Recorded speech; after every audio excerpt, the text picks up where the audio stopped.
గత ప్రభుత్వంలో 5 సంవత్సరాల్లో ఒక్క రూపాయి కూడా విడుదల చేయకుండా చాలామంది నాకు తెలిసిన వాళ్ళే ఇబ్బంది పడతారు. చాలామంది వాళ్ళ ఇంట్లో బంగారం గానీ ఏదైనా తాకట్టు పెట్టి తీసుకొచ్చి ఫీజులు కట్టి ఎంతోమంది ఉన్నారు.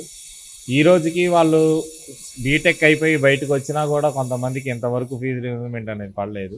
నిన్న నారా లోకేష్ గారు మొదటి విడతగా 1,200 కోట్లు విడుదల చేసి చాలా మంచి పని చేసి చాలామందికి విద్యార్థులకి అండగా ఉన్నారు.